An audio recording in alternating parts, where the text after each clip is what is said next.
Propaganda has been utilized throughout American history since the 18th century. However, it wasn't until the First World War that nationalist propaganda emerged in the United States. World War I. The First World War is known as the first total war that involved the whole nation and not just the standing armies. The United States presented propaganda as a call to action. Government propaganda was used to dehumanize the enemy and propagate an increasing hatred against them. Propaganda posters were used to invoke nationalist emotion and patriotism in American citizens. Nations, including the United States, needed to convince their citizens that the war was just and that citizens needed to participate and not sit and watch. World War II. Unlike in the First World War, Americans had a direct reason to enter the war effort in the Second World War when Americans were attacked on home soil at Pearl Harbor. Propaganda in the First World War promoted enlistment and nationalism, while the Second World War centered its attention on the home front with sales of war bonds to help finance the war effort and the preservation of resources. Women's roles became more prominent as a result of the Second World War. Women's roles changed from housewife to factory workers, nurses, and other roles that supported the efforts of the American Army. The Second World War was well known for women being introduced to new roles, and propaganda reinforced this belief. As much as propaganda posters were used to rally the home front, they were also used to dehumanize the enemy in a racist way. Grotesque racist caricatures of Japanese figures were typical of World War II propaganda posters. Posters on the American home front featured unfavorably the Japanese culture and not the German. As much as the posters were used, so were cartoons. The Looney Tunes Jokyo Tokyo was created to dehumanize the enemy in a racist way, only this time for a younger audience.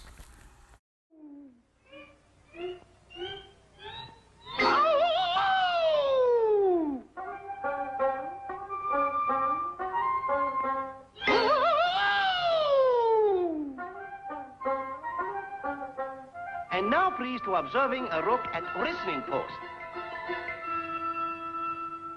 Over here, our honorable aircraft spotter.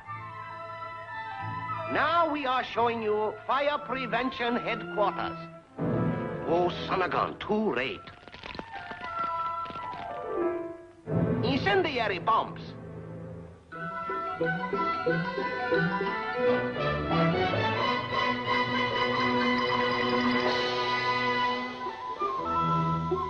One, two, three, four, five. Okay.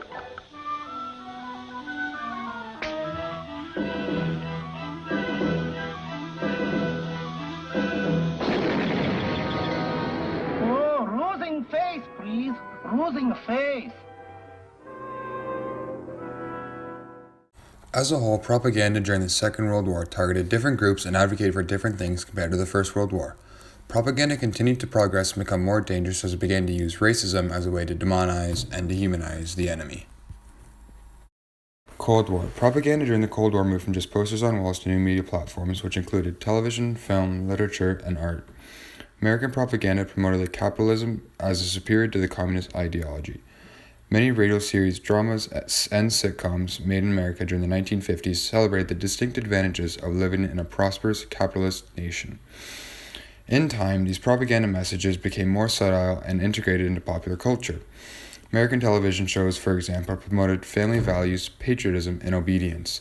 The benefits of things like living the nuclear family, school, community, obedience to parents, and loyalty to the nation were openly promoted. While new media was extensively used, posters were still used to demonize the enemy. Posters displayed images of anarchy and apocalypse that would result if the United States were to fall to the communist ideology. The American government was using the media to distribute the propaganda as a means to sell their political and economic ideologies.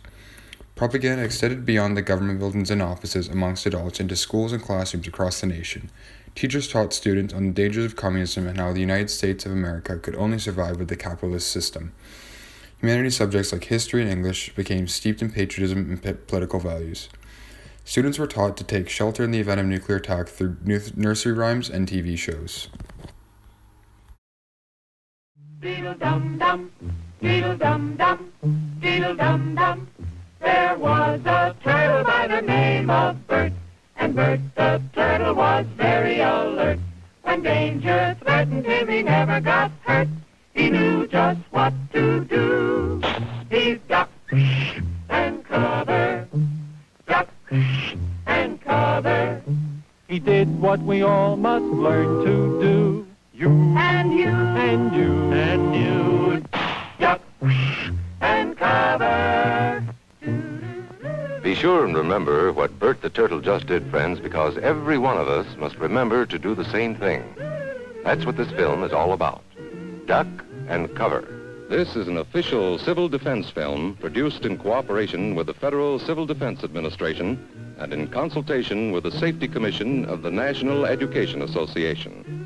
Produced by Archer Productions, Incorporated. The Cold War brought the propaganda from the battlefield and the government into the households and classrooms of every American as it became more ubiquitous.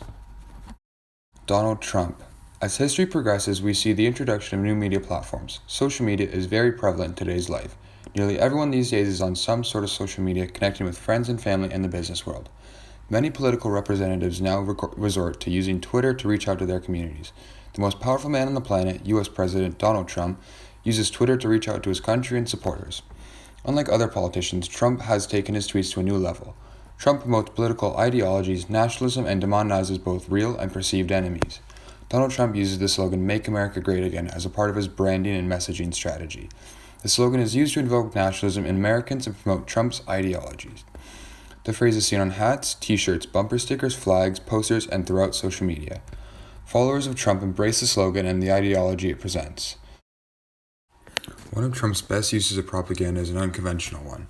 Donald Trump's lies have become his best way of getting his message across to the public, regardless of how bad they are. At the height of the 2016 election, researchers released a report warning about a strange propaganda technique. Another day, another lie, another conspiracy theory, another falsehood. They called it the fire hose of falsehood, when a propagandist bombards people with more lies than they can possibly keep up with. Why all these lies? Why is it lie after lie after lie? According to the report, these lies don't have to be believable. It wasn't just a lie, it was such a bad, obvious lie. Researchers found that even obvious lies had the potential to be highly effective at shaping public opinion. I mean, he just says things, and then they are the truth in the world of the dawn. The influence of propaganda grows stronger and more dangerous as media changes. As time progresses, it is very evident that propaganda has only become more of a danger to society than ever before because of the ability to rapidly distribute false information.